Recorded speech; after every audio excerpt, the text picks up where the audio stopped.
¿Listo? Hola. Bueno, buenas noches, ¿me escuchan? Sí, Hay una interferencia ahí. Ya, doctor, continúe. Hay un micrófono abierto. ¿Ok?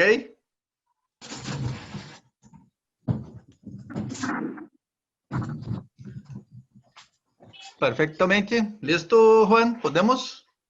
Listo, doctor, dele. Ok. Bueno, buenas noches, buenas tardes, noches a todos. Un placer, un gusto estar aquí en esta tarde, noche y participando de este evento, de este conversatorio que vamos a tener en esta noche, esta tarde, noche, y tratando de este tema, parte de manejo agronómico, de los principios básicos para altos rendimientos, que es un tema que debe ser muy discutido entre todos los grupos, entre productores, entre técnicos, en fin, entre ambos, porque esta es la clave para nosotros alcanzarmos altos rendimentos, está en la genética y en el manejo agronómico de los materiales.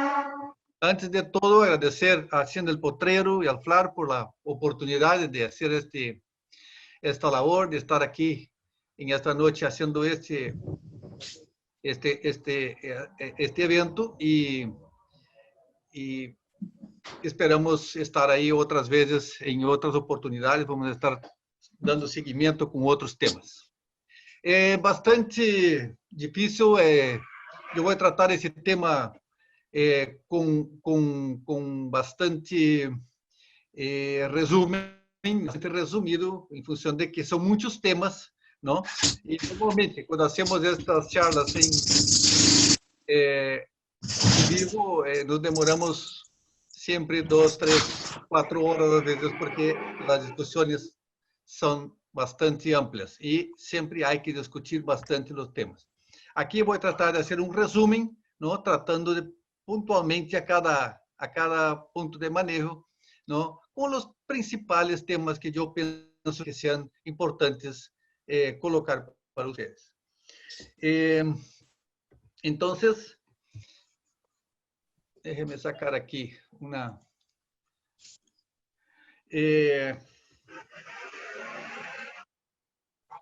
a ver por qué no está. Ok. Entonces, nuestra charla es sobre principios básicos para alcanzar altos rendimientos. También podemos considerar que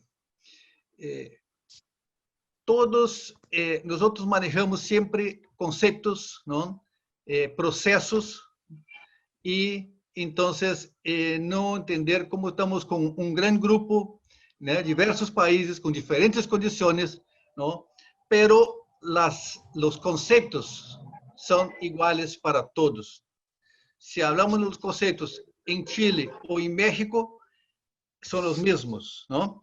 La aplicación, los ajustes finos, cada lugar, cada zona, cada valle tiene que hacer su ajuste, pero la idea, el concepto principal es el mismo para todos, ¿no?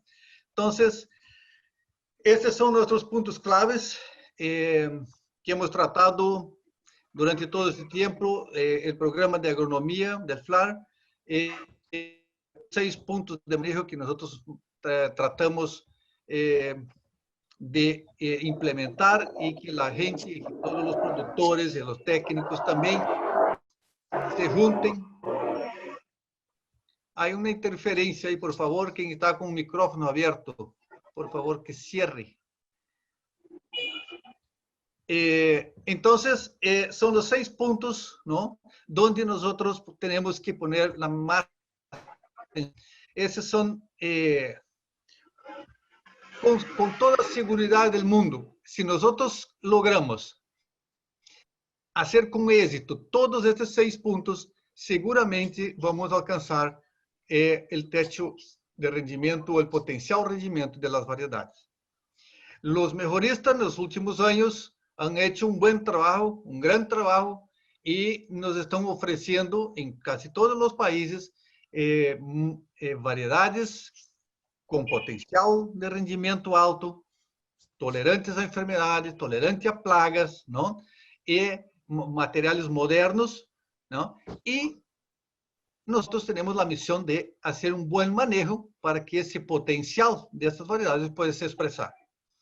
De nada sirve nós termos uma grande base genética, um grande material, se nós não aplicamos em este material. Seguramente, se falhamos em qualquer um destes temas que estão aí, em adequação, em fecha de siembra, em la qualidade de semilla, em controlar malezas, em nutrição, em riego, em qualquer um, onde cometemos falhas, estaremos perdendo o rendimento. Não importa a genética, aí estamos nós fazendo uma interferência em seu desenvolvimento.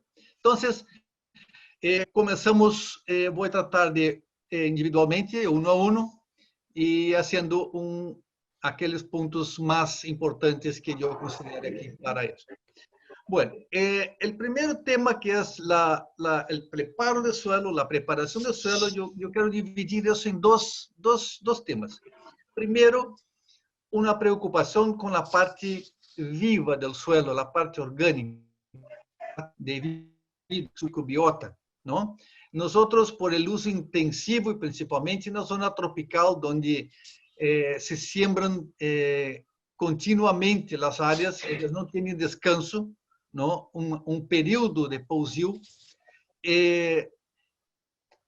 empeora la situación, ¿no? Los suelos están degradados, ¿no? La materia orgánica se ha bajado, estamos aplicando cada día más químicos, ¿no? Todos los herbicidas, inseticidas, fungicidas, fertilizantes químicos, todo eso va dañando, va perjudicando ese suelo y nosotros no estamos poniendo atención, no estamos haciendo caso a este problema que viene ya se metiendo fuerte en varias zonas, en diversos valles, ¿no? Principalmente en las zonas donde la siembra es intensiva.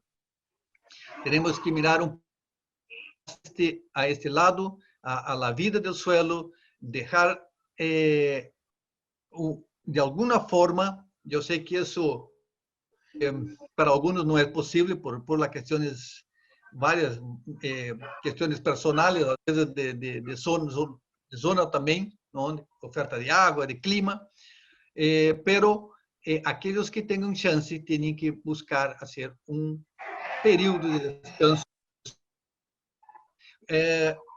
Como ejemplo, vamos a tomar en cuenta la zona de selva de Perú, Ecuador, ¿no? Algunas zonas de Nicaragua, donde se acaba una cosecha, perdón, se incorpora este rastrojo, se mantiene eso saturado en agua, ¿no? Y en 15, 20 días después se está sembrando otra vez.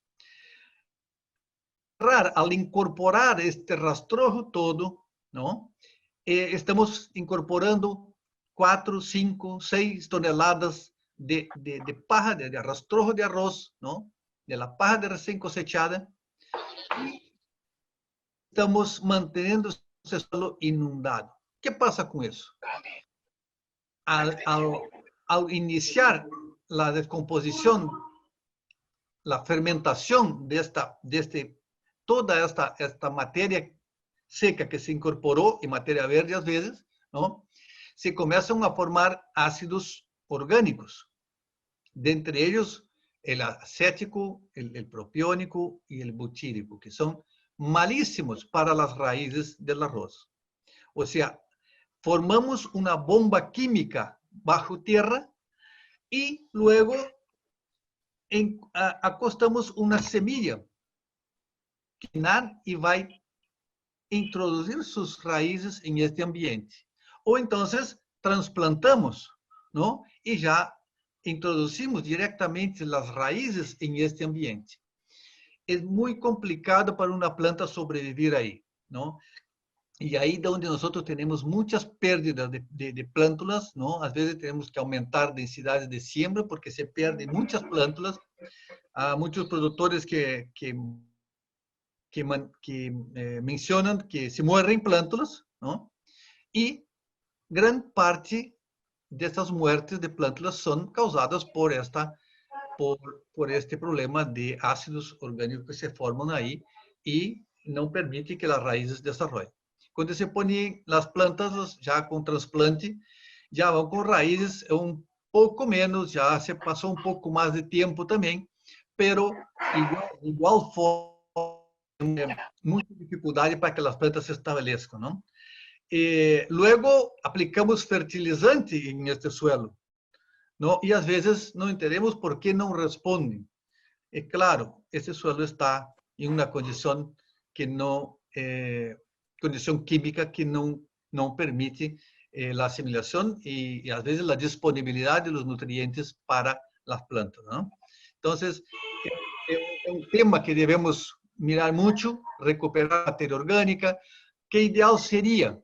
Cosechar, incorporar, drenar este suelo y por lo menos 30 días de descanso, por lo menos 30 días con suelo aerado, ¿no? Para que promover una descomposición anaeróbica que es benéfica para el cultivo, ¿no? Entonces se van a generar compuestos que sirven para el arroz, ¿no?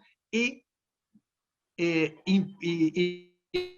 un poco esta formación de esos ácidos orgánicos. Entonces, é um lado que devemos mirar bastante sobre esse suelo que estamos depositando nossa semilla. Por outro lado, a questão de preparação, não?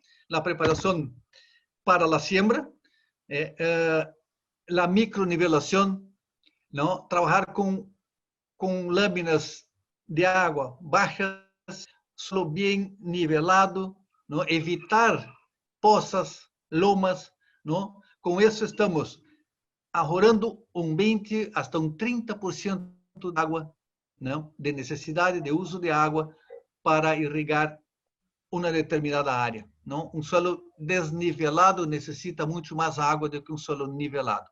E isso não necessita muito mais que passar-lhe algo, cada um conhece suas poças, para arreglar isso, melhorar, tapar os olhos, e não os arrugados, puede ser lomas y hoyos dentro de la misma poza, ¿no? Eso consume una gran cantidad de agua y provoca también una desuniformidad muy grande entre las plántulas. ¿Por qué?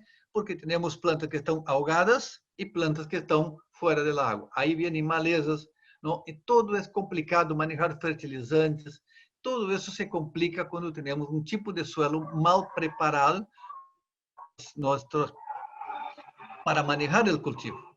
Entonces, queda la recomendación, ojo con la parte de vida, parte orgánica de la planta, del suelo, y ojo con la parte física, a su nivelación y sus drenajes, principalmente tener drenajes para cuando uno necesita secar, eliminar esta agua y ahí darle una chance para que entre un poco de oxígeno en ese suelo, poder hacer eso. Entonces, un tema bastante importante que eu creio que nós devemos poner muito mais atenção a futuro em la aquisição del suelo.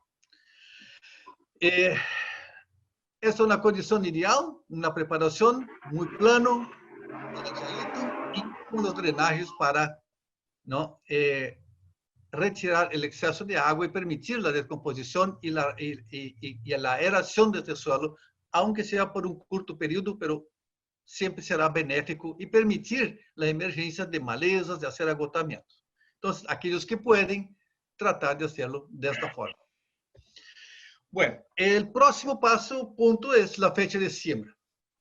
Esta é, dentre os pontos, la que podemos considerar como o principal ponto, ¿no? A fecha de siembra. E para entender um pouco la razón por la cual la fecha de siembra es algo tiene esta importancia, tenemos que entender un poco sobre el arroz. ¿No? ¿Cómo son las fases que pasa el arroz durante su ciclo? Tenemos ahí una fase vegetativa, que inicia con la emergencia hasta el inicio del primordio. Tenemos una fase reproductiva, que va del primordio a la floración, y una fase de madurez o maduración, que de la floración hasta la cosecha. Aquí nos interesa a nosotros, ¿no? Es justamente, y la fecha de siembra es la fase reproductiva, ¿no? Porque ¿qué? Es donde demanda la mayor cantidad de energía en esta fase reproductiva, ¿no? Entonces, es muy importante uno cuando elige una variedad para sembrar, tiene que entender exactamente cómo identificar en esta variedad estas fases, cómo saber en el campo cuando se está pasando cada una de ellas, ¿no? Entonces, eso existen dos formas, una que podemos trabajar con matemática, con números, ¿no? Porque essas etapas ellas son distintas de una variedad a otra, dependiendo de su ciclo, ¿no? Entonces, la fase vegetativa de un arroz que tenga un ciclo de 120 días va a ser de aproximadamente más o menos 50, 55 días, ¿no? La fase reproductiva, 30, 35 días, y la fase de floración a maduración, la parte de maduración final, otros 30 días. Podemos considerar 60, 65 días en promedio. Pero tenemos que tomar en cuenta que este inicio del primordio puede ser variable de acuerdo a la temperatura, ¿no? Entonces, épocas más calurosas, a tendencia de la fase vegetativa a cortar, porque el arroz utiliza la suma térmica, el acúmulo de grados días para definir este momento. Entonces, en épocas calurosas, vamos a tener días, este inicio del antes, ¿no? En épocas más frescas, en épocas con menos temperatura, va a retrasar un poco. Entonces, eso se puede tratar, ¿no? De esta forma. Y también a través, ¿no? De cómo se puede ver en la fotografía, en la parte de abajo del slide, donde se ven los nudos del arroz, que esta es la forma más clara y más evidente de se llegar a conclusión de exactamente de qué momento la planta se encuentra en sus estadios, ¿no? Es mirando los tallos por dentro, viendo los nudos para definir, entonces, en qué momento se encuentra, y principalmente el inicio del primordio, cuando tenemos una fertilización nitrogenada para hacer en esta etapa, y debe ser hecha con mucha precisión. Podemos perder este momento, porque al hacer una aplicación nitrogenada tardía, no estamos aprovechando este nitrógeno, ¿no? Y además estamos promoviendo un crecimiento desordenado de esta planta que no va a resultar en rendimiento. Entonces, la fase reproductiva, entonces, esta fase es, considerando la fecha de siembra, es apuntar principalmente, ¿por qué? Porque en esta época, ¿en qué el arroz estaba haciendo la fase vegetativa? Estaba absorbiendo y translocando los nutrientes del suelo, ¿no?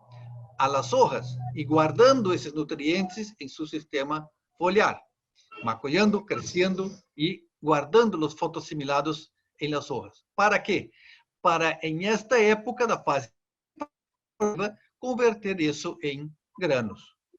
¿Cómo hace eso? A través de la energía del ambiente. La única forma que el arroz tiene de translocar todos estos fotoassimilados que aquí están guardados nas hojas para la espiga es a través de la energía del ambiente, a través de la radiación solar. Entonces, tenemos que hacer coincidir la fase reproductiva con la oferta ambiental en la zona. Ahí podemos entender, y muchas veces cuando no tenemos un buen resultado o un rendimiento abajo de lo esperado y quedamos buscando culpable, ¿no? O fue la variedad, o fue la fertilización, o fue el ojo del vecino, alguna cosa fue que causó eso. Pero es muy sencillo.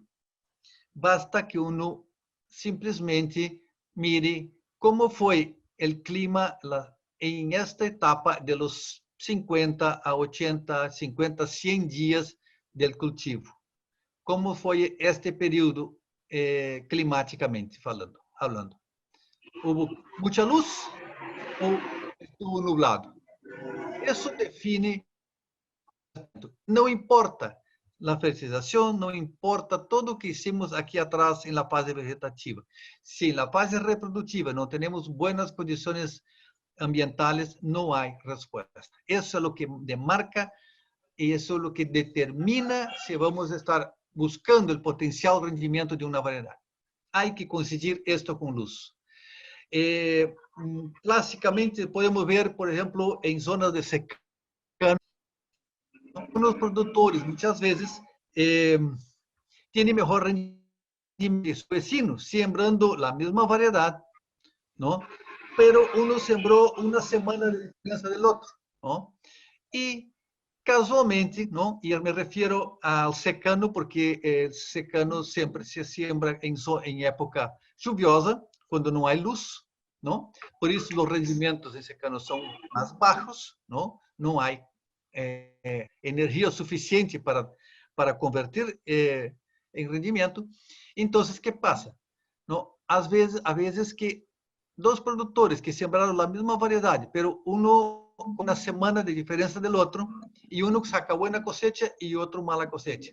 Simplemente hay que ver cómo fue ahí cerca de la floración, unos días antes y durante la floración, se hizo un pequeño veranico. Este productor va a tener mejor respuesta. Luego comienza a llover y este otro productor que sembró una semana después, que su arroz está un poquito más atrasado y inicia la floración bajo lluvias, bajo nubosidad, ese va a render menos. Entonces, esto ahí demuestra claramente el efecto de la luz en el cultivo. Entonces, nuestra clave es energía del ambiente en la fase reproductiva. Eso es lo que marca, ¿no? Entonces, siempre que vamos a sembrar un arroz, un cultivo, debemos ver cómo va a estar el clima de los 45 a 100 días después de germinado. No. Si estamos aquí sobre unas 350, 370 calorías por centímetro cuadrado por dia, não vamos esperar mais do que 6, 7 toneladas. Não há como produzir isso quando não há esta energia. Quando vamos sembrar e encontramos 500, 600 calorias, aí sim vamos explorar o potencial rendimento da variedade. ¿Por quê? Porque temos energia no ambiente para isso. Então, isso é o que determina, ¿no?, nuestro potencial sobre la variedad que estamos sembrando. Sobre ese tema, sobre esta identificación aquí, nosotros vamos a planificar entonces nuestra fertilización, nuestro manejo. Ok, estamos trabajando para 10 toneladas, tenemos que fertilizar para eso. El manejo tiene que ser para 10. O si vamos para un rendimiento parco, un rendimiento de 6, 5 toneladitas porque no hay luz, entonces vamos a manejar este arroz para este rendimiento, ¿no? No me sirve nada aplicar toneladas de fertilizante buscando, esperando alto rendimiento si las condiciones ambientales no me van a permitir. Entonces, esto es donde nosotros debemos estar claros, es dónde va a estar mi arroz cuando tenga a fase reproductiva, va a coincidir con qué, cuál de esa intensidad lumínica aquí, ¿cierto? Aquí viendo un poco de Perú, Aquí tenemos en la gráfica de la izquierda la costa norte, la zona de costa, ¿no? Diferente de la zona de selva, para los que no son de Perú y no conocen. Hay dos zonas. La zona costera, que demanda, que tiene alta oferta ambiental. Pongan atención aquí en los meses de febrero, marzo, de enero a marzo, ¿no? Pasa de 600, quase chegando a 700 calorias por centímetro cuadrado por dia. Isso é energia para 15, 16 toneladas ou mais de arroz. Não? Aqui podemos produzir isso. Não? Assim como outubro, novembro, dezembro, também não? Altos níveis de radiação solar de calorias disponíveis. E, aun quando estão malos de luz, não? A costa peruana está com 400 ou mais calorias. Pode produzir 8, 9 toneladas em la pior de las hipótesis, não? Então, é um dos melhores lugares do planeta para alcançar altos rendimentos por esta condição. Basado nisso, então, você vai manejar seu cultivo porque tem esta condição. Já ao lado direito, aqui em verde e azul, temos as condições de selva. Miren que aquí ya los mínimos en enero y febrero son de 300, son menos de 350, 370 calorías. O sea, poco más de 5, 6 toneladas, ¿cierto? Y alcanzan, ¿no? En algún momento, en octubre, noviembre, por un corto periodo, en noviembre, ¿no? Alcanzan las 500 calorías, ¿no? Entonces, la zona de selva tiene una oportunidad de sacar buenos rendimientos en ese mes de noviembre, porque es cuando alcanza la mayor oferta lumínica. Y durante los meses de mayo, junio, julio y agosto se mantiene alrededor de 400, 450, que permiten ahí 8, 9 toneladas tranquilamente, ¿no? Entonces, esa es la diferencia entre dentro de un mismo país, ¿no? Diferentes situaciones de climáticas, não? Que oferecem condições diferentes de rendimento dentro da mesma zona. Então, esse é o ponto mais importante, não? Crucial para entendermos quando houve um bom rendimento e quando não houve um bom rendimento, teremos que poner atenção a estes dois itens, não? Em quantas calorias estavam mi arroz con la reproductiva estaba coincidiendo con qué calorías, ¿no? Eso determina aquí. Bueno, otro tema, la cuestión de la semilla. La semilla no hay que hablar, la semilla tiene que ser una semilla certificada, hecha para semilla, producida como semilla, ¿no? En campos de producción de semilla, y después trabajado, preparada também para ser semilla. Ou seja, é todo um processo que inicia desde a preparação do suelo, de la elección de los lotes, hasta entregar esta semilla ao produtor para sembrar. Há todo um processo que se deve cumprir, ¿no? Para alcançar uma qualidade, ¿no? de semilla que puede expresar el potencial rendimiento de las variedades. Semilla mala, por mejor que sea la genética, pero si la semilla no tiene las condiciones para producir una planta con buen vigor, con buena emergencia y con buen vigor, ¿no? Difícilmente esta planta va a responder a los fertilizantes y al manejo que se dé. Entonces la semilla tiene que arrancar. Es la base, ¿no? Es el alicerce de nuestra casa. De aquí inicia todo. Muchas veces, ¿no? Se siembran semillas del vecino o entonces salvó su propia semilla, no tiene como, a veces no le da ni una preseleccionada, puede ser algo así, para los malos y granos mal formados, y acaban sembrando muchas veces junto con estes granos, ¿no? bajo vigor, tienen baja germinación, mezcla de semilla, ¿no? Problemas de distribución y estamos sembrando enfermedades que luego tenemos que tratar de tentar corregir con químicos. Entonces, semilla tiene que ser la mejor que se encuentre, con, que sean idóneas, ¿no? Que se sepa dónde fueron producidas, quién la produjo, cómo la maneja, ¿no?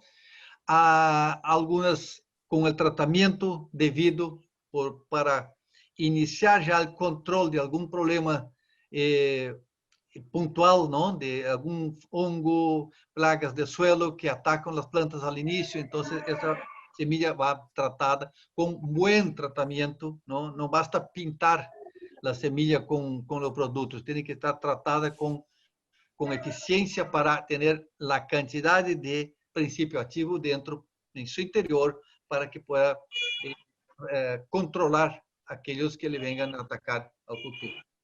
Entonces, hay que poner mucha atención a la semilla. Una buena semilla se reduce la cantidad y sale, porque normalmente la excusa es que la semilla es cara. Y la semilla no es cara. Semilla, si uno va a poner en comparación, puede ser entre 5, de 3 a 8, en algunos lugares puede ser un 10% del costo, ¿no? Pero normalmente es menos que eso, ¿no? Del costo total de producción es representado por la semilla. Entonces, eso tiene que ser bien, la mejor que se encuentra. Referente a densidad de siembra, hay que ver cuántas espigas, cuántas panículas necesitamos para producir rendimientos ahí de 8 o 10 toneladas, ¿no? Entonces, buscando la literatura, se encuentra de 450, 500, de 500 a 700 panículas por metro cuadrado ya nos dan, ya posibilitan alcanzar altos rendimientos, ¿no? Debemos llegar a la cosecha con espigas por metro cuadrado. Con eso podemos tener alcanzar eso. ¿Cómo alcanzamos esto? ¿No?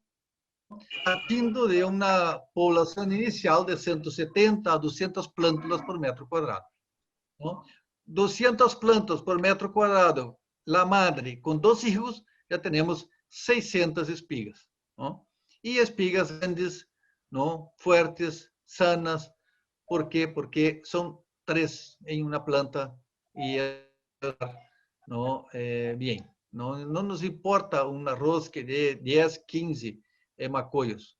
Que dé 2 o 3, estamos satisfechos, ¿no? Basta tener 200 plántulas al inicio y vamos a tener espigas suficientes para producir altos rendimientos. Entonces, más densidad no significa mayor rendimiento. Al contrario, normalmente, cuando tenemos muchas densidad al inicio, lo que tenemos es enfermedades, aumentamos la chance de tener problemas. O sea, cuanto más plántulas, mayor posibilidad de acame, mayor posibilidad de enfermedades y de plagas. Entonces, no es que no va a producir, pero aumentamos las posibilidades, ¿no? Incrementamos la posibilidad de tener problemas con mayores densidades. Entonces, 170, 150 plantas por metro cuadrado son suficientes para producir altos rendimientos. Y eso lo tenemos comprobado sin ningún problema. Una cosa que, ¿no? Ojo con esto, es el rastrojo. Esto es foto peruana también.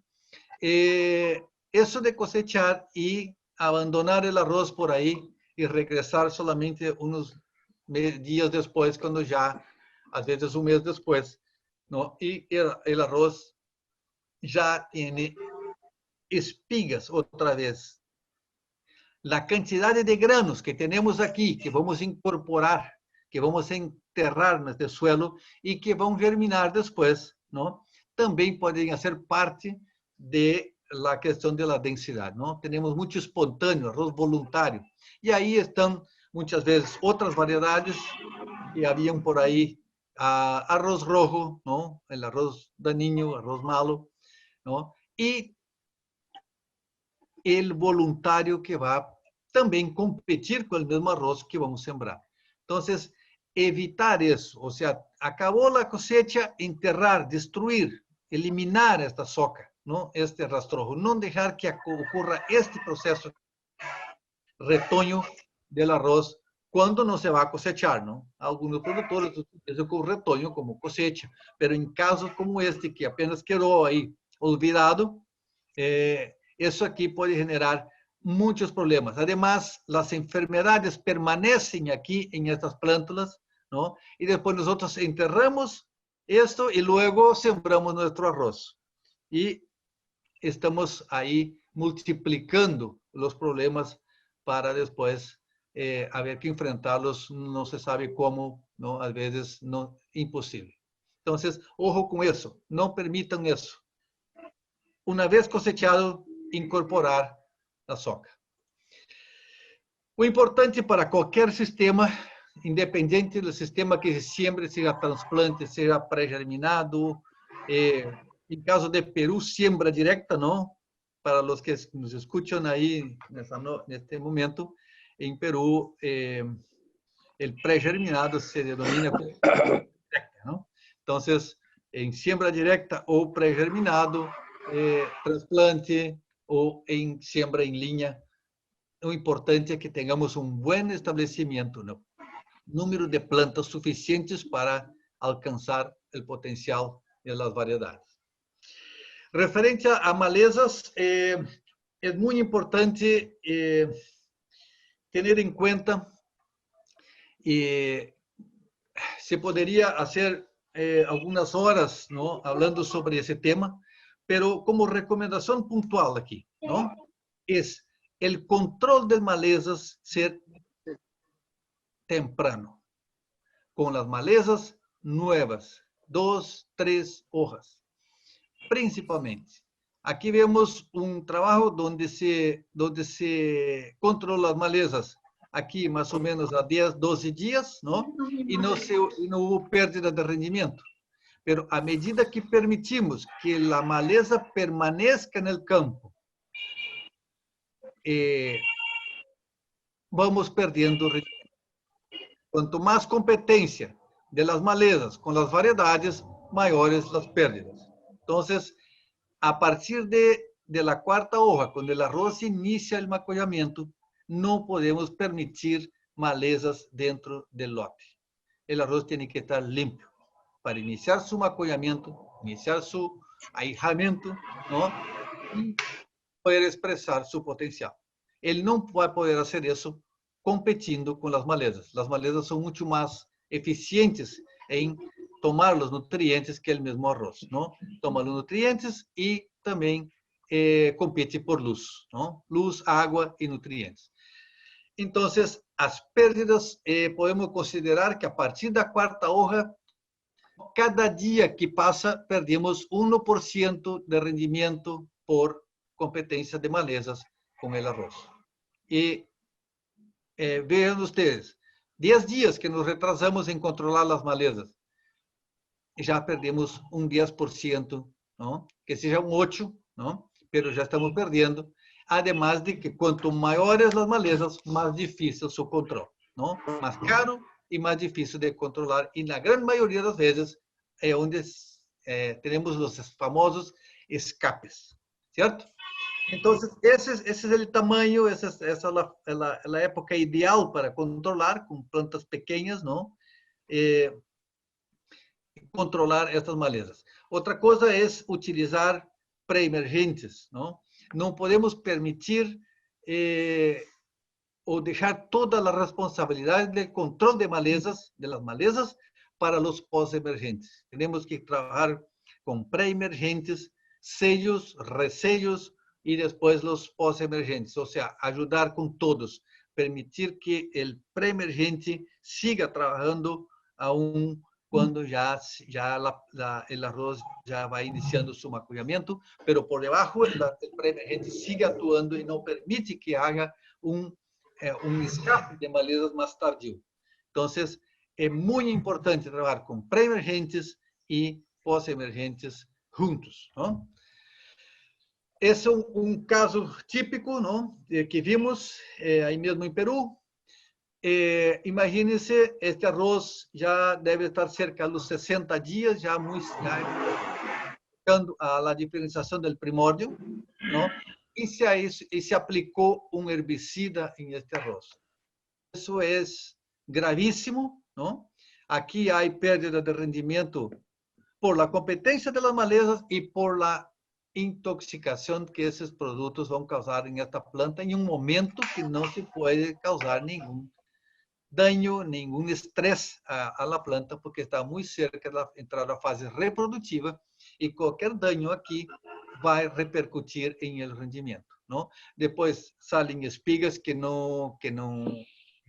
quedan erectas, ¿no? Granos vanos, ¿no? ¿Y es por qué? Por el herbicida, por una planta que está intoxicada. ¿Por qué llegamos a esta condición aquí?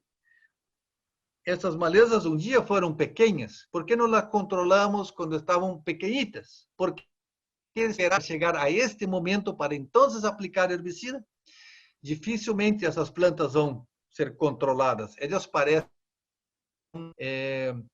bem atacadas, que vão morrer, pero é uma ilusão. Isso luego retoña. Não las matamos, apenas la ponemos opacas, pálidas por unos días, ¿no? Pero eso retoña, eso regresa, ¿no? Y con mucho más fuerza y donde inducimos aquí resistencias a los herbicidas. Entonces, eso debemos evitar al máximo, no llegar a este punto, controlar las malezas mientras estén pequeñas, ¿no? Porque el mayor daño es la competencia de esta maleza. Referente às malezas, cuidados com as mesclas, não se pode andar mesclando qualquer coisa que se encontre por aí, são químicos, sempre que tenham que mesclar algum produto, perguntem, conversem com seu técnico de confiança, não? Se estes com outros produtos. Não? Herbicidas, recuérdense, herbicidas, inseticidas e fungicidas trabalham com pHs entre 4 e 5 para que funcionem bem. E às vezes se mesclam fertilizantes foliares, não? Que elevam o pH hasta 9, 9.5. Não? Se não se revisa esta calda antes de aplicar, estes produtos que estavam aqui não vão funcionar, os inseticidas e fungicidas, porque o pH se elevou a 9, 9 e pico e imovilizou esses produtos. Então, ojo com as mesclas, não? Um estudo hecho em la URGS, la Universidade Federal do Rio Grande do Sul, demonstra que mesclas com mais de 3 produtos podemos encontrar mais de 64% de incompatibilidade. 3 produtos. Não? Se pensamos que em muitos países por aí temos mesclas de 8, 10, 12 produtos, não? É que esperar de la ação desses produtos. Ojo com as mesclas. Quanto a plagas e enfermidades, monitoreio. Não andar aplicando inseticidas e fungicidas por si acaso, não? Principalmente inseticidas. Monitorar. Há rangos, há umbrales para cada um conhecidos, não? E só controlar quando haja necessidade. Não haja o que controlar. Não vamos estar matando mais amigos, os benéficos que estão aqui, do que inimigos muitas vezes. Às vezes não há nada para controlar e para aproveitar, entre comillas, a aplicação, não? Aplicam uma cipermetrina, um inseticida junto e acabam por matar seus amigos que estavam aqui. E logo chegam as pragas. Então, monitorear e aplicar solamente quando haja o que controlar e que haja dano econômico. Não? Fertilização. Fertilização devemos ter em conta que os fertilizantes não hacen magia. Ou seja, todo está interligado. para que nuestra nutrición, nuestra fertilización funcione, tenemos que primero que tener una cultivar que tenga potencial para responder a eso, una buena adecuación de suelo, ¿no? Suelo, como mencioné, que esté vivo, que pueda responder, un suelo que está degradado, los mismos químicos no responden, ¿no? Un buen manejo de agua, una fecha de siembra adecuada, un buen control de plagas y enfermedades, entonces nuestra nutrición va a funcionar y va a responder, ¿no? Entonces, siempre y cuando en cualquier uno de estos ítems, ¿no? Todos los demás van a ser perjudicados. Entonces, el manejo integrado es la clave, ¿no? Tenemos que tener en cuenta todos los puntos, hacer lo mejor posible cada uno de ellos. Y el punto aquí, porque muchas veces uno pone dificultades porque no puedo, por eso, por aquel otro, siempre encontramos excusas. Para que eso aquí funcione, la palabra clave es planificación, ¿no? Una vez que tengamos un buen plan de siembra, ¿no? Tengamos los insumos, la maquinaria, todo esté preparado y listo para sembrar en su momento, nosotros vamos a lograr hacer el manejo de todos los ítems. Si nosotros no nos planificamos, no tenemos, por decir, el herbicida que debemos aplicar en este día y no lo tenemos en casa. Tenemos que salir a buscar este producto, ¿no? Y en este día llueve. Y el otro también. Entonces ya perdimos el mejor momento. Entonces tenemos que tener todo en la mano, ¿no? Planificar, prepararnos para que todo eso pueda ser cumplido. Si cumplimos con éxito, con toda la tranquilidad del mundo. Seguro tenemos éxito, ¿no? Pero falla en cualquier uno es fracaso. Uno de los principales ítems, problemas, ¿no? Que nosotros encontramos el manejo de nitrógeno, ¿no? Es donde más perdemos rendimiento, perdemos potencial rendimiento, ¿no? Kilos por hectárea, por manzana, por como sea, ¿no? Cuando aplicamos mal el nitrógeno, manejamos mal la urea, ¿no? Aplicar urea con alta eficiencia debe ser un suelo ya seco, ¿no? Debemos dejar de andar aplicando urea en suelos charcosos, en suelos húmedos, porque las pérdidas son muy elevadas, no hay eficiencia y es donde nosotros tenemos, junto con la fecha de siembra, tal vez uno de los puntos donde hoy tenemos que más trabajar es con cómo manejar con alta eficiencia el nitrógeno. Repito, podemos considerar que cada kilo de nitrógeno nos puede rendir 35 kilos de grano, ¿no? 35 kilos de grano por cada kilo de N, ¿no? Esta eficiencia alcanzada en promedio. Pero potencialmente podemos ir a más de 40 y los estudios dicen que hasta 50, ¿no? Y nosotros estamos ahí por 30, 35. Entonces tenemos que mejorar mucho este tema de la eficiencia de nitrógeno. Cuando aprenderemos a manejar bien este tema, nosotros seguramente vamos a subir mucho los rendimientos, ¿no?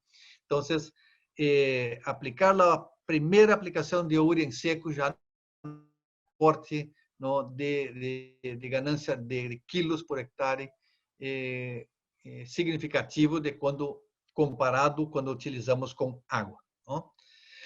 Esta ya es un avance que ya se ha tenido en Nicaragua, por ejemplo, mucho más fácil de aplicar, los trabajadores rinden más el trabajo y la distribución es más uniforme, ¿no? Y los resultados también.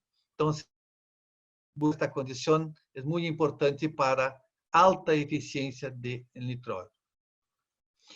Riego, también, ¿no? El manejo del agua, tal como el manejo integrado del cultivo, como los fertilizantes, como cualquier otro, ¿no? el manejo de agua influye directamente en control de malezas, la disponibilidad de nutrientes, la eficiencia del uso de nitrógeno, control de enfermedades y plagas. Un buen manejo de agua nos ayuda muchísimo en eficientizar nuestro manejo, ¿no? Evitando aplicaciones de químicos, tratando de buscar controlar o corregir una deficiencia, un problema que tuvimos que nosotros mismos causamos por mal manejo, buscar arreglar eso con químicos, ¿no? Eso es la agricultura de hoy, que es una agricultura de insumos, ¿no? Todo se aplica para controlar. Si nosotros evitamos con un buen manejo el problema, nosotros no necesitamos tener que controlarlo después, ¿no? Entonces, el manejo de agua, un buen manejo con buena relación del suelo, como mencioné al inicio, nos permite, ¿no? Alcanzar eficiencia en nuestros puntos de manejo, ¿no? Para tener una idea, retraso, la importancia del agua, que el retraso en la entrada de agua, ¿no? Pues nos puede perder, miren aquí, entrando con agua con 2 días, 28 y 38 días, ¿no? Estamos perdiendo prácticamente 1 tonelada a cada 15, 16 días de retraso de entrada de agua, perdemos 1 tonelada. Entonces, es muy fácil de perder rendimientos, ¿no? Con cualquier error, perdemos bastante, ¿no? Entonces, la calidad de riego es muy importante para obtenermos potencial rendimiento de las variedades, ¿no? Junto con los demás puntos, el agua, sabemos que es uno de los insumos más importantes para nuestro cultivo, porque funciona como un sello contra la emergencia de malezas, ¿no? Disponibiliza nutrientes a través de la elevación del pH, del equilibrio del pH del suelo, ¿no? Y también provee un equilibrio térmico en condiciones de calor y frío, ¿no? Funciona como un regulador térmico en algunos. Entonces, el agua debe ser bien manejada, con mucha eficiencia, y eso aquí nos determina eficiencia de los demás puntos que tenemos. Bueno, muchas gracias. Resumiendo eso de forma muy rápida, tratando de los puntos bastante corto, resumido para dar de tiempo, pero siempre llamando a atención de esos momentos que nosotros no podemos perder dentro del cultivo. Juan.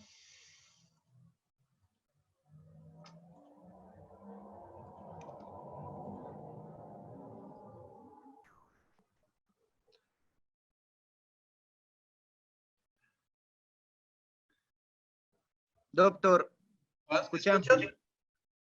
Ya, lo que coordinamos, doctor, por favor. Ok. Vamos en participantes. A ver aquí, ¿dónde están? ¿Dónde estás, Juan? Hacienda el Potrero Sáxale. Exactamente, eso es lo que estoy buscando. Aquí. Estaba un poco perdido. Ya tiene la palabra. ¿Listo?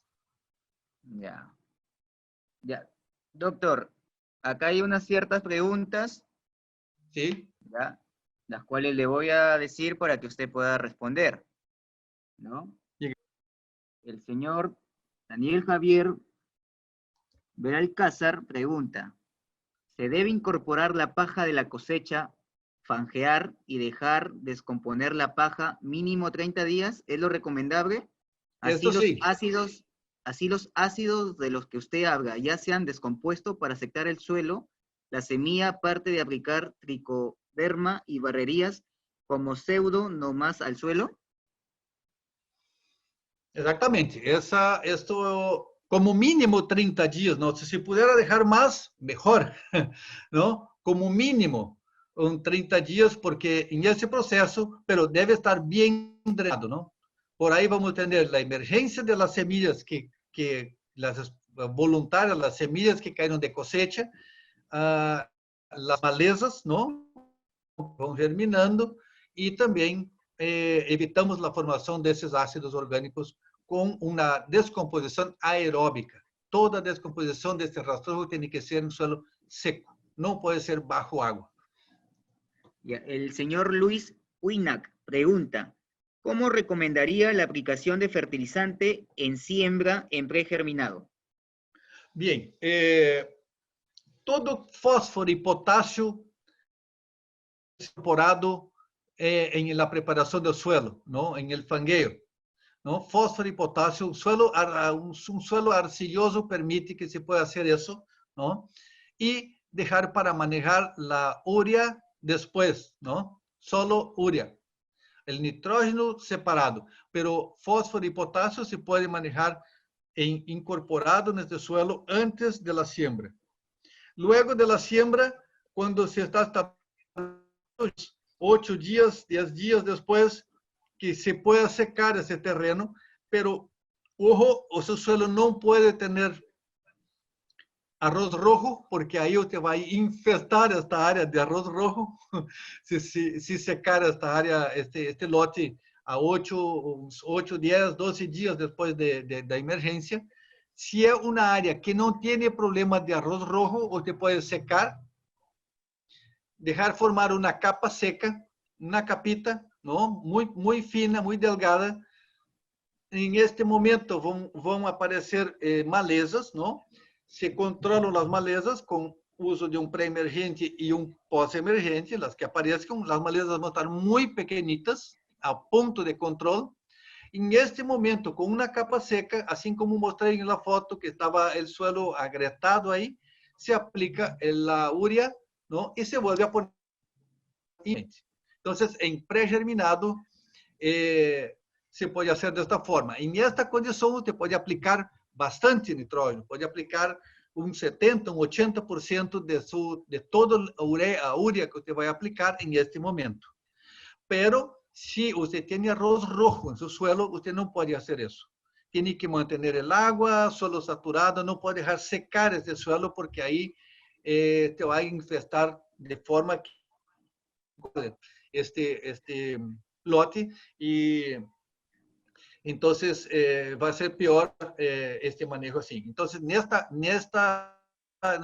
usted tiene que fraccionar las dosis de urea en por lo menos tres parcelas diferentes en diferentes etapas, ¿no? Una al inicio, otra más al medio y otra antes del primordio floral.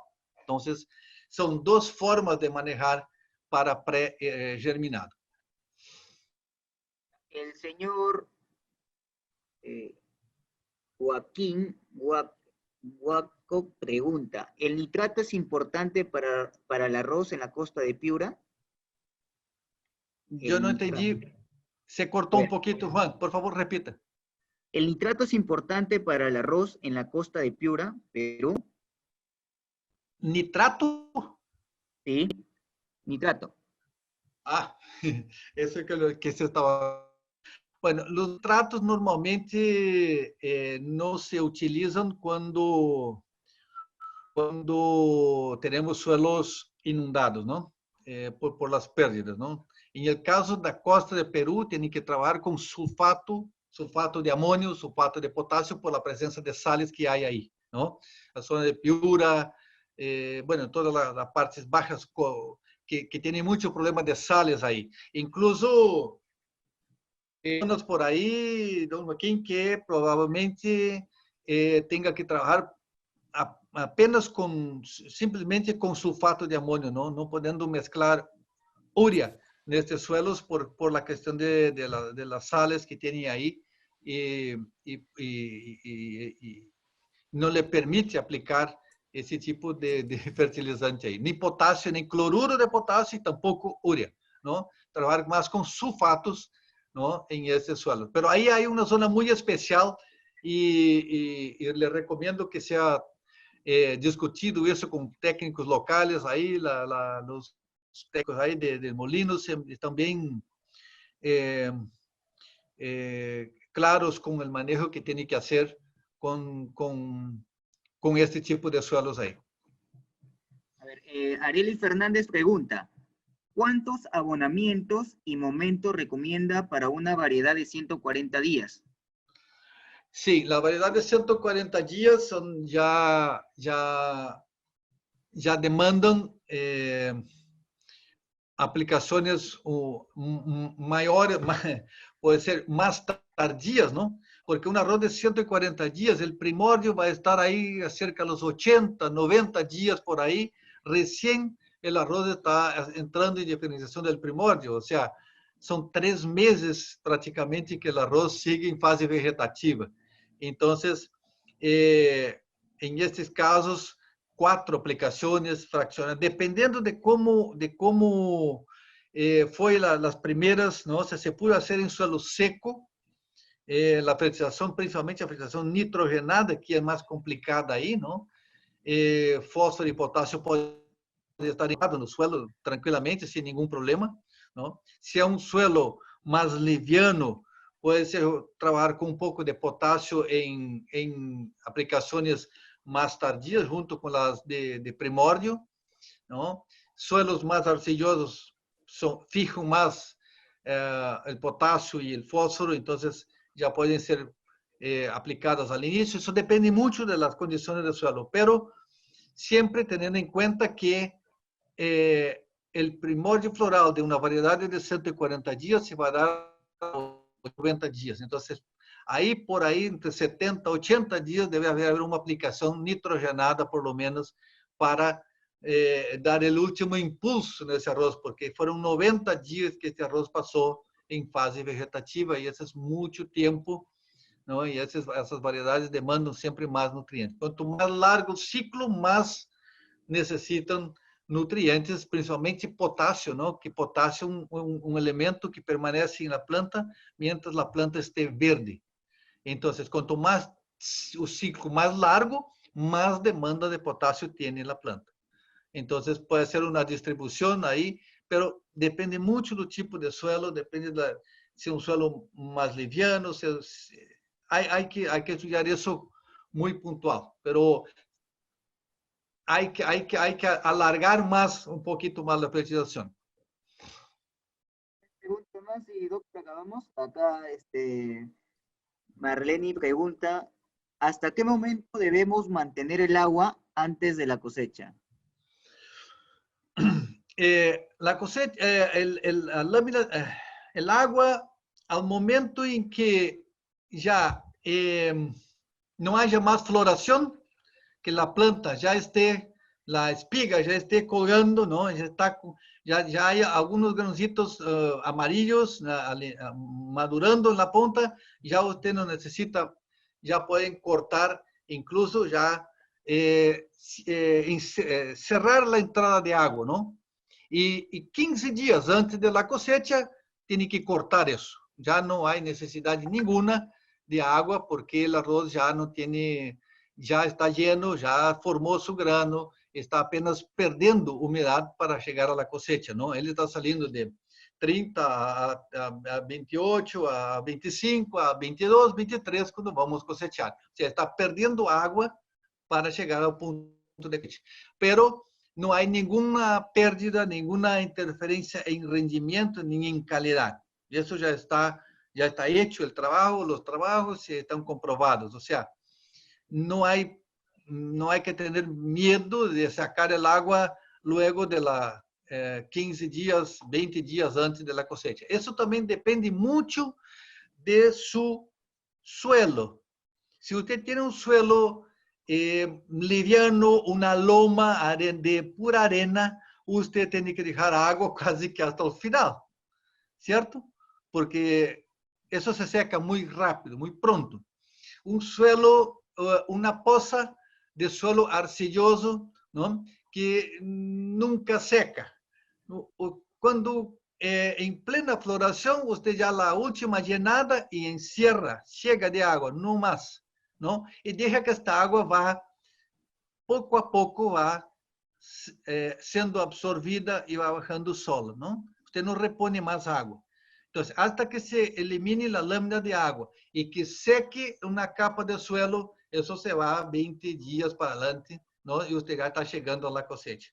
Entonces, no hay que temer quitar el agua más temprano. Cada suelo tiene un momento que nosotros debemos entender y tratar, ¿no?, de hacerlo en este momento, ¿no? Cada uno debe conocer las características de su suelo para poder definir exactamente. Pero en regla, a medida que acabó la floración, que usted ya no tiene más granos de floración, ya el arroz no necesita más de agua. Con la humedad que tiene en el suelo es suficiente.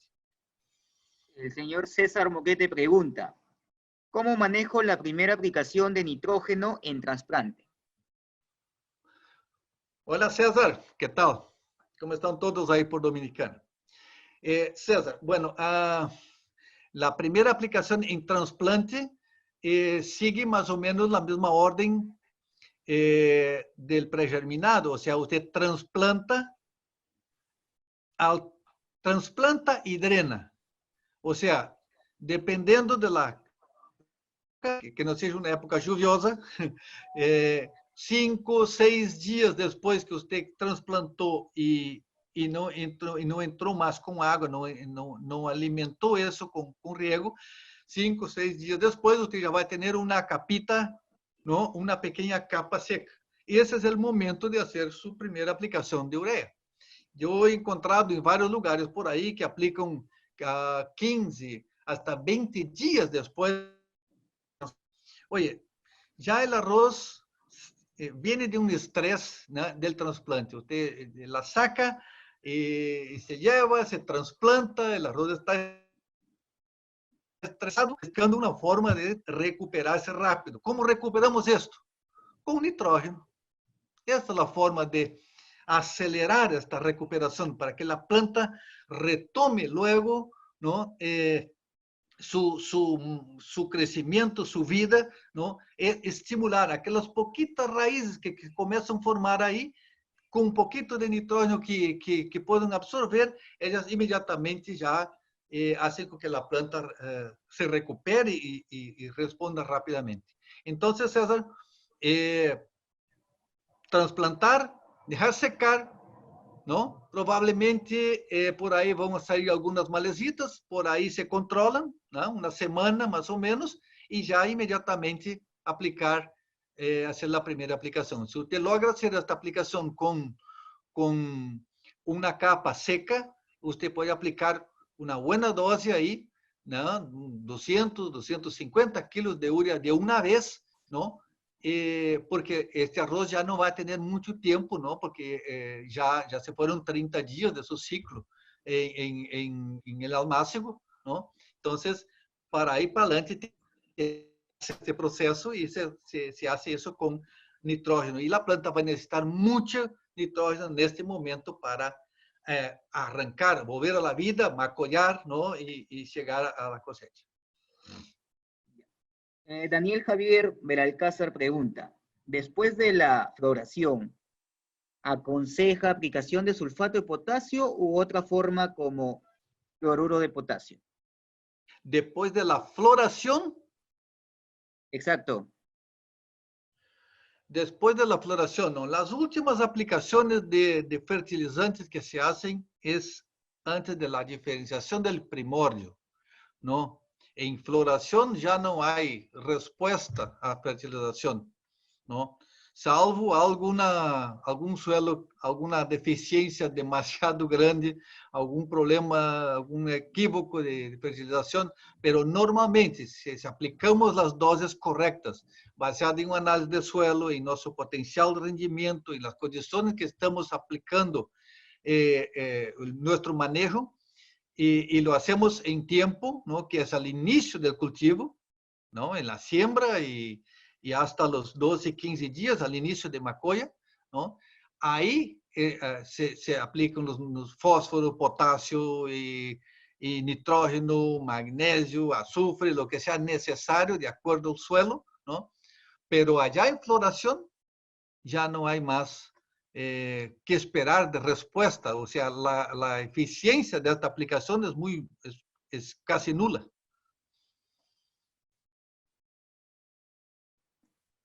¿El mal uso de nitrógeno agudiza problemas de gaumanomices? Este es un problema que viene aumentando, ¿no? Y creo que la aplicación de nitrógeno, ella siempre va a poner la aplicación de nitrógeno casada, o sea, junto con o potasio principalmente, ¿no? Es el matrimonio perfecto para poner resistencia a las plantas, principalmente el potasio, ¿no? Que te da un tallo más fuerte, una tolerancia, una resistencia a plantas, a enfermedades. Entonces, muchas veces lo que pasa es que nosotros aplicamos poco potasio, y aplicamos exceso de nitrógeno. Queremos sacar rendimiento aplicando mucha urea, mucho nitrógeno, mucho sulfato, y olvidamos que hay un elemento que es el parcero, el matrimonio perfecto, que es el potasio, ¿no? Hay una interacción entre los dos elementos, ¿no? El nitrógeno no va a funcionar si no hay potasio. Y al contrario también, si usted tiene deficiencia de potasio, su urea, su nitrógeno aplicado no va a responder de acuerdo, porque ambos compiten por mismos sitios de entrada en las células. Entonces, ellos tienen misma grandeza.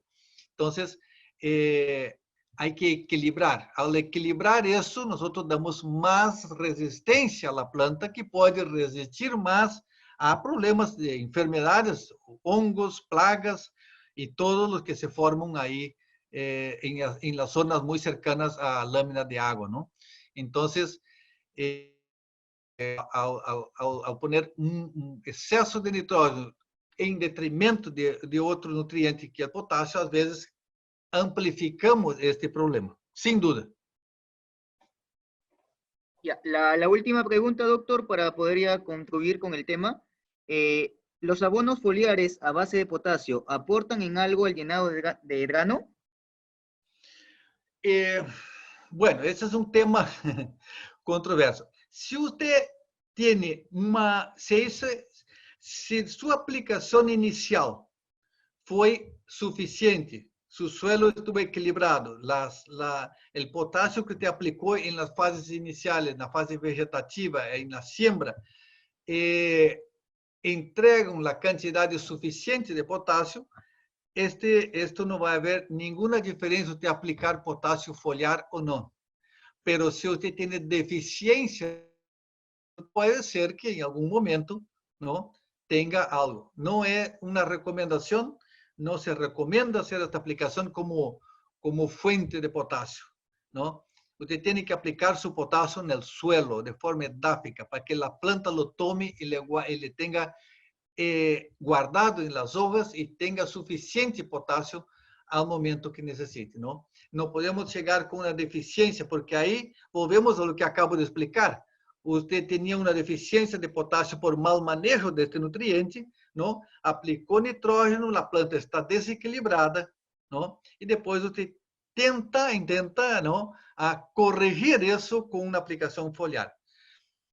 Yo creo que las respuestas son bajas, ¿no? Normalmente, ¿no? En algunos casos, en algunos muy puntuales, puede ser que tenga una respuesta. Algunos pueden estar diciendo, yo apliqué y me fue mejor. Puede acontecer, pero no es una recomendación.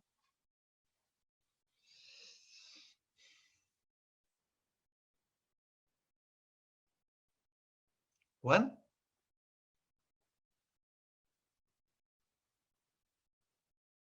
Hola, Juan, ¿dónde estás? Doctor, ¿me escucha? ¿Me escucha? Sí, claro. Sí, ya. claro. El señor César Cerquén pregunta, ¿qué se debe aplicar cuando aparece fumagina en el cultivo? ¿Fumagina? Sí. Fumagina normalmente es presencia de sogata, ¿no? Normalmente cuando tenemos fumagina es porque había sogata. Y entonces tiene que aplicar un producto para controlar sogata. Y usted no va a tener fumagina. Eso es sencillo. Pero ese es un problema también grave que se viene manifestando. La sogata viene aumentando bastante. Tenemos relatos en varios países. Y la forma más eficiente de tratar eso es a través de resistencia varietal. Todos los materiales FLAR, últimos lanzamientos, los últimos 4 o 5 años para atrás, para hasta ahora, son bastante tolerantes a este insecto plaga. Tenemos varios ejemplos ahí mesmo en Perú con el valor, tenemos variedades en Nicaragua con anar y otras que están saliendo, que están por ser liberadas, que son bastante tolerantes. En Panamá probablemente la 7217 también traiga algo de tolerancia. Entonces, que me acuerdo, las Cenomyza tienen que soportan bien ese tema, todos con base genética del FLAR que viene ya con buena tolerancia a piricularia y con tolerancia a sogata, ¿no? Entonces, por ahí debemos actuar. Pero básicamente, fumagina es controlar la sogata.